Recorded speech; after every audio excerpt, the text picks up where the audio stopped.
Meu nome é Anelisa Crepaldi. Estamos aqui em mais um episódio do podcast, videocast We Care You. Hoje com a presença do nosso ilustre Dr. Bruno Bona, Tenente Ilustre. Coronel Triatleta Ironman Fodax-Man. Muito obrigado pelo convite. Eu ia vir de qualquer jeito. Muito obrigado pelo convite. A gente está aqui para falar de medicina do esporte, de cardiologia do esporte, de endurance, de esporte, de estilo de vida, de Saúde. envelhecimento saudável e de como deixar a nossa vida melhor e com performance. Excelente. O tema de hoje é o tema que aflige todo mundo, que é morte súbita no esporte. E eu te pergunto, primeira pergunta necessária nesse episódio: qual a grande função do médico do esporte ou do cardiologista do esporte, ou que se embrear por essa área? Nossa, além de ser o clínico, né, do atleta, eu acho que essa é Maestro. a maestro, né, ali junto com as outras especialidades, mas ser aquele médico de referência do atleta, o clínico, né, para quem você vai ligar a hora que você está com dor de barriga, gripado, com dor de cabeça, que você lesionou, é principalmente cuidar da saúde e evitar que o atleta tenha a tão drástica e triste, né, o evento de morte súbita. A morte súbita, né, para quem não é da área, é o que a gente considera uma cessação súbita dos batimentos cardíacos e inesperada, né? Então, em uma pessoa que, por exemplo, não está num leito de UTI, doente, com um quadro grave, uma doença terminal, onde aquilo seria, de certa forma, esperado. Então, você imagina isso numa pessoa, né, saudável e mais numa pessoa, no indivíduo atleta praticante de atividade física. Então, mais inesperado ainda. Então, é um caso, né, catastrófico que a gente vê não tão raro assim, né, que é aquele famoso Mas quando jogador. acontece, É né? dramático, né? Quando o jogador simplesmente cai em campo, né, como nós tivemos há pouco tempo atrás. Então, acho que a nossa função principalmente é evitar que isso aconteça com os nossos atletas. Exato. E o que você pode me falar da fisiologia, da fisiopatologia, de como a gente evitar, de como fazer uma pré-participação bem feita, né? O que é isso? De como a gente avaliar. Será que os nossos guidelines de hoje em dia, sejam eles americanos, europeus, canadenses, ingleses, brasileiros, será que os nossos guidelines estão adequados para a gente fazer uma avaliação pré-participação bem feita? A avaliação pré-participação é, como o nome diz, uma avaliação para qualquer pessoa que quer iniciar a prática de atividades físicas, né? Já foi até exigida em algumas academias, isso depende de lei municipal ou de lei estadual. Hoje o próprio paciente, né, preenche um questionário parquet, né? Não depende mais de um atestado médico de liberação. E aí uma curiosidade é que o parquet, eu acho que assim, se a pessoa que está preenchendo ela é honesta e está respondendo adequadamente, ele diminuiu mais de 90% de morte súbita. Então, ele tem uma função ali importante desde que a pessoa não minta. É verdade. Mas a maioria às vezes tende a esconder porque sabe que se responder vai tomar bomba e vai ter que correr atrás do atestado médico. Então, eu acho que é um exame, primeira coisa, um exame clínico, né? Então, é você realmente conversar com o paciente, fazer uma anamnese bem feita, né? Uma anamnese, para quem não está, né, na lida disso, é uma entrevista, é uma conversa onde você vai realmente perguntar sobre tudo da vida do paciente, né? Desde se ele tem sintomas atuais, sintomas à prática de atividade física, algum desconforto torácico, falta de ar excessiva, já teve alguma síncope, perda de consciência, algum desmaio, se na família tem histórico, isso é importantíssimo, né? Já teve um tio, um primo que teve alguma morte súbita, alguém que faleceu subitamente na família, estava dirigindo e bateu o carro sem explicação, né? Às vezes tem aí algumas particularidades. Então, fazer uma anamnese, um histórico bem feito, um exame clínico, né? Colocar a mão no paciente, coisa que, infelizmente, está se perdendo por aí, né? Então, Você escutou um sopro cardíaco, você viu que a pressão está esquisita. Tem alguma a gente, coisa. que é cardiologista, faz Vai eletro. fazer eletro, né? Vai examinar o paciente mesmo como um clínico, como todo. E aí vem a questão dos guidelines, existem algumas diferenças entre, né, as sociedades europeias, a americana, a brasileira, mas de forma geral, a maioria dos indivíduos merece um eletro de repouso, né, que é o eletro padrão que a gente faz no consultório, e de acordo com o risco daquele atleta, daquele candidato a atleta, aquele paciente, né, do histórico familiar, do que ele traz de comorbidade, da idade, ele é um paciente hipertenso, diabético, tem história na família, não tem, você vai dar seguimento para os exames complementares, normalmente, às vezes, um teste de esforço, né, que é o famoso ergométrico, e os demais que se fizerem necessário a partir do momento que você fizer a estratificação de risco. Eu falo muito com meus alunos, assim, guideline, gente, te guia. Orientação, mas né? não te engessa. Então, sejam inteligentes. né? Se a gente tem uma condição de aprofundar mais nessa história, de pedir mais uns exames que sejam coerentes, não é coisa de gente louca sair pedindo Uma tudo lista igual. igual para todo mundo, né? Você pede Absurda. 47 exames de sangue, depois de 3 meses você pede os mesmos 47. Tá errado, não é assim que funciona. Então, existe um raciocínio clínico para você estratificar risco e deixar aquele paciente, aquele atleta, numa boa condição para fazer um esporte. E aí cabe a gente saber, é um esporte recreativo, é um esporte competitivo, é um esporte de Exato. alta performance? Dependendo do grau de intensidade de investimento, entre aspas, a gente vai ter que ter uma avaliação mais segura É desse claro. atleta. Saber, né? Você falou, a epidemiologia, quem é que está sentado ali na frente, né? Se eu estou lidando com um adolescente de 14 anos que está fazendo uma avaliação porque ele quer fazer um futebol de escolinha 2 vezes por semana, não tem história completamente do mesmo adolescente de 14 anos que está indo para treinar na equipe de natação do Minas e vai treinar 15 horas por semana de alta Exatamente. performance. Mesma coisa se a gente estivesse falando de um adulto, né? Quem é que está ali na E a frente? gente sabe que nos esportes de alta performance, alta intensidade, a chance da. Claro que a chance é pequena, mas quando ocorre algum evento, geralmente é nos 30 primeiros minutos Da da atividade atividade. física intensa. Tá? Então, esse Já, é um dado curioso que a gente tem que saber. já que nós falamos sobre isso, qual a epidemiologia? Quer falar um pouquinho para nós a epidemiologia da morte súbita, o número de casos que acontece, Vou saber de mais, cabeça. mais comum em quem, mais comum em qual população? Eu acho que é de. Me ajuda, deixa eu ver Em se eu torno lembro. de uma, Para porque isso depende da estatística, né? De onde está sendo e da feito, região e aonde tal. está sendo, aonde está sendo coletados os dados, mas mais ou menos, se eu não me engano, em torno de 1 para cada 50 a 70 mil, né, praticantes de atividade física, isso de forma geral, sem ser atletas de alta performance. E a incidência das doenças, isso a gente tem que ter muito na cabeça, principalmente na área médica. Pessoas abaixo de 35 anos, a grande causa de morte súbita no esporte é a cardiomiopatia hipertrófica, que é aquele crescimento aumentado da parede do ventrículo esquerdo, que é a cavidade principal que a gente tem. Ela fica grossa, forte. Pode ser patogênico, pode ser congênito e pode ser adquirido. Ok, tá? A maioria é congênita. A segunda grande causa é a displasia ritmogênica do VD e a anomalia de coronária, tá? Acima de 35 anos, a doença aterosclerótica. Então, isso é importante para a gente estratificar risco. No triatlon, principalmente, que a gente tem pessoas mais velhas fazendo triatlon, por quê?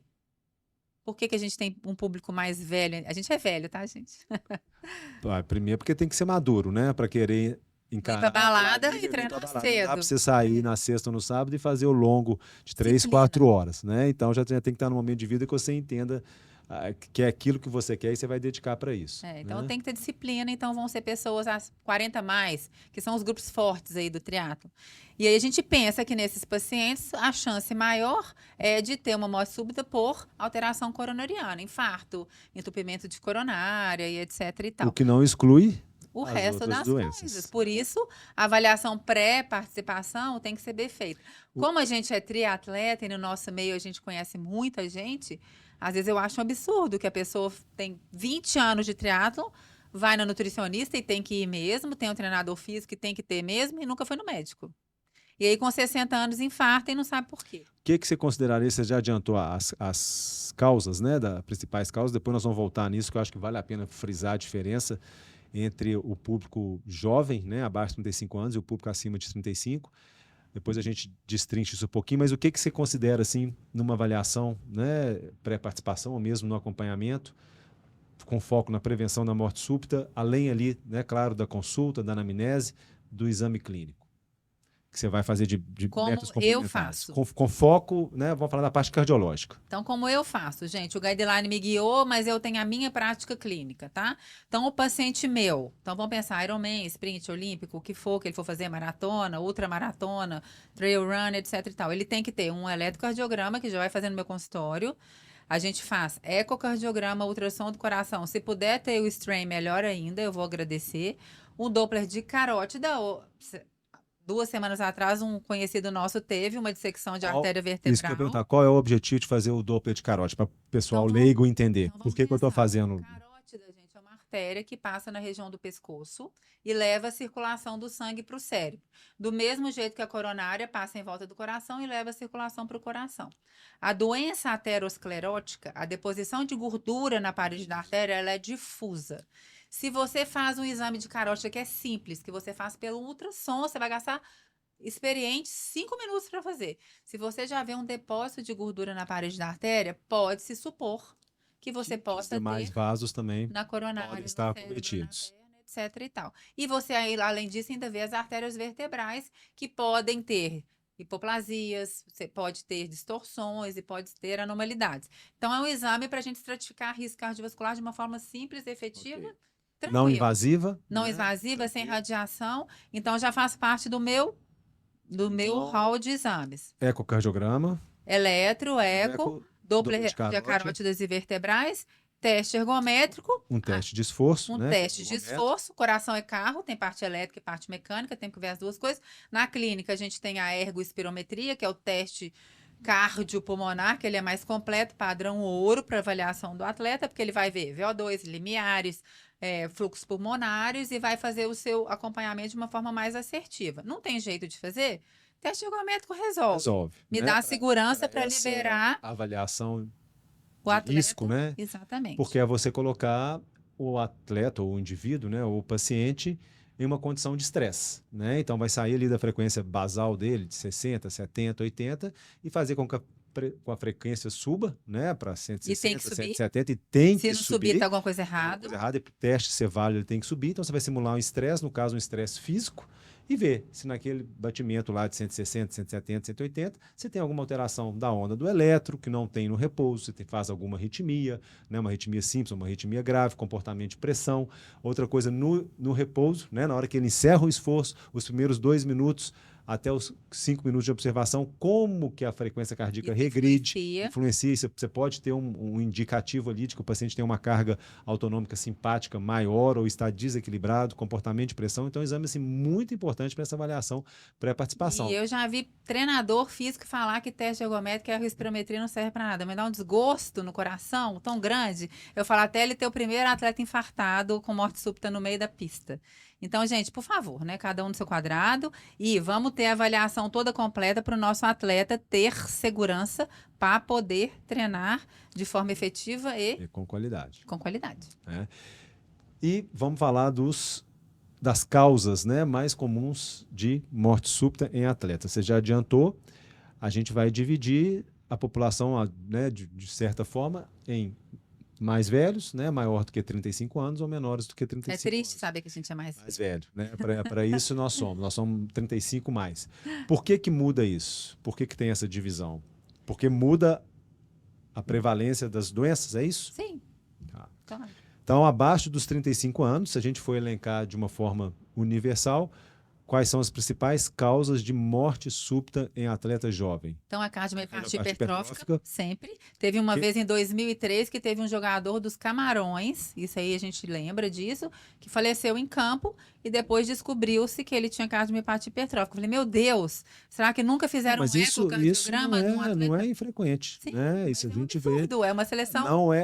nacional de Se futebol. alguém jogar aí no Google agora, vai ver ali, não precisa nem de morte, estou falando de jogadores afastados, né, ou aposentados Mas precocemente. aposentou, você evitou a morte súbita. Não, evitou, mas eu falo assim, às vezes ele vai se diagnosticar depois de 30 anos, com Sim. 28, 30 Sim. anos. Ele já veio da base, passou por vários clubes, não foi por um clube só, e passou desapercebido o diagnóstico, né? E às vezes a morte súbita é a tragédia final, o evento final, mas às vezes você vê o Adilson, que você fez exame, o Adilson que era do Atlético, com o Lourim, ele foi aposentado com 30 e poucos anos, ou seja, já tinha passado por vários clubes e chegou a detectar que era uma cardiomiopatia hipertrófica. Então, assim, poxa, como que isso, né, não foi detectado antes? Ah, Porque a gente sabe também que existem formas mais brandas, nem né? sempre vai ser aquela forma Uma florida que clássica. vai, né, mostrar na sua cara que está A alterada. cardiomiopatia hipertrófica, acho que vale a pena explicar para o pessoal, na verdade, é uma doença genética, né, hereditária, aonde você tem, como o nome diz, um crescimento desordenado, aumentado da musculatura do miocárdio, né, como o nome diz, uma hipertrofia, então um aumento do número ali de células do miocárdio, o coração fica realmente hipertrofiado. E você sabe que tem uma alteração de actina-miosina hiperfuncionante ali. Sim. E hoje em dia, acho que é interessante a gente falar, existe uma droga que chama Mavacantem, que ela atua inibindo essa miosina. Claro que vai chegar para a gente ainda, já está liberado pelo FDA, porque atualmente Geralmente a gente trata com beta-bloqueador, antagonista de canal de Sim, cálcio, são ou tratamentos cirúrgico, paliativos, né? ou cirúrgico São mesmo, mas esse medicamento é um promissor aí com melhora de VO2, melhora de sintoma e etc e tal. Um passo lá para frente, a gente vai falar disso agora. E o grande problema é que essa hipertrofia, quando, né, porque não é só o coração hipertrofiado, essa hipertrofia às vezes é tão grande, principalmente se ela for o que a gente chama de assimétrica, né, e com obstrução da via de saída, que na hora que o coração contrai, o músculo tão grande, ele obstrui a saída do fluxo sanguíneo. E esse é o grande problema, né, e causador dos sintomas no paciente, que normalmente vai ser dor torácica, uma falta de ar, E a síncope, síncope, que é o sintoma perda, grave, né, né? perda da consciência por questão de fluxo sanguíneo mesmo, e o evento final, que são arritmias ventriculares, né, taquicardia ventricular, fibrilação ventricular, que são arritmias malignas, que é a morte súbita.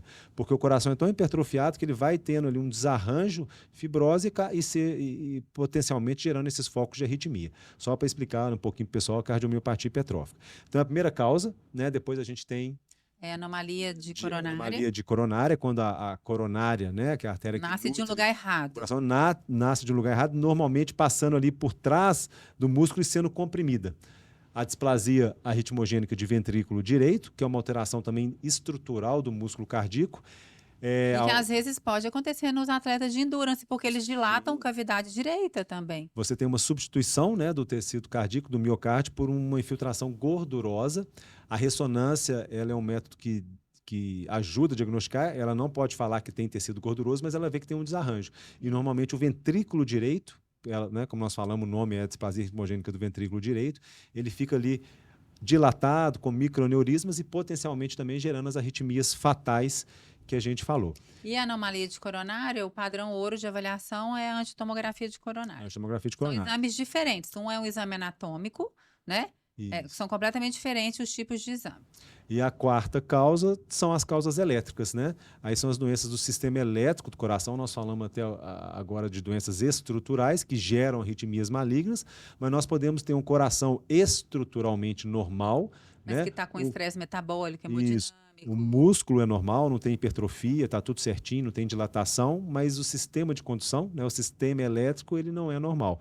E potencialmente pode gerar arritmias, né? É só você pensar num atleta desse, que foi lá para o deserto do Saara fazer uma prova com uma temperatura de 41 graus, que não hidratou direito, que não se nutriu direito, que não fez uma hidratação com eletrólitos, etc e tal, e ele pode ter um ambiente metabólico ruim, já tendo uma alteração elétrica, e pode desencadear uma arritmia fatal aí. Né? E dessas alterações elétricas, principalmente a síndrome de Brugada, né? Que é uma doença clássica, né? De arritmia mesmo, coração é estruturalmente normal, mas é uma alteração do eletrocardiograma potencialmente maligna.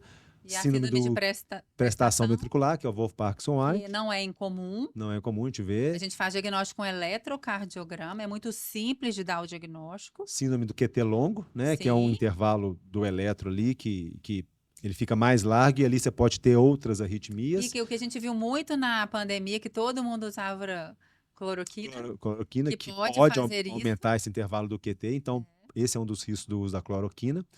Uma curiosidade, tem uma região do Vêneto, acho que nós até citamos num outro episódio podcast, tem uma região do Vêneto, aonde você tem uma incidência muito, muito alta de displasia arritmogênica do ventrículo direito, na Itália. E lá é a primeira causa. Tem vários trabalhos dos autores italianos que mostrando que lá, disparado, que supera a cardiomiopatia hipertrófica, que é a principal causa no resto do mundo, mas lá não. Lá a cardiomiopatia hipertrófica é a segunda ou terceira causa, sendo a displasia arritmogênica do ventrículo direito a primeira. Então, cuidado para quem tiver algum paciente originário lá daquela região e tiver algum sintoma, que pode ser um indicativo, já que é uma doença familiar também.